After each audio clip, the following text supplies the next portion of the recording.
আমার আল্লাহ, কত মানুষ রমজান পায় আল্লাহর ওলি হয়ে গেল, আমি বুঝি হইতে পারলাম না।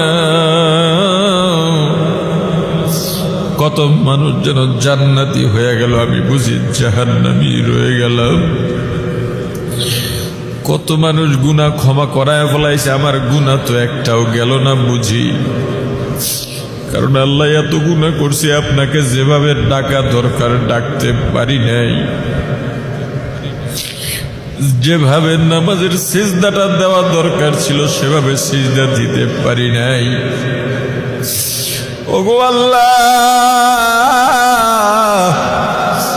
যেভাবে তেলাওয়াত করা দরকার ছিল পারি নাই। আমার সময় চলে যায়, আমি এই 2 দিনে আর কি বা করতে পারবো। আল্লাহ, আপনার নেককার বান্দাদের সঙ্গে আমাদের শামিল করে নেন আল্লাহ। ওগো আল্লাহ, রমজানের পরে আমাকে আর আপনি জাহান্নামের কাতারের মানুষদের সঙ্গে শামিল করিয়েন না। আমাকে একটা আলাদা মানুষ বানায় দেন, জিকিরের স্বাদ জিহ্বায় লাগায় দেন, নামাজ ইবাদত নেক কাজের স্বাদ অন্তরে বসায় দেন।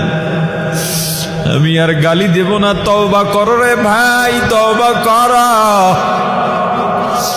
মনটাকে নরম বানাও। জাহান্নামের আযাব সহ্য করতে পারবা কিনা আগে বুঝে শুনে গুনার দিকে পা বাড়াও। ওরে আল্লাহর গোলাম, আর জান্নাত শান্তির বালাখানা,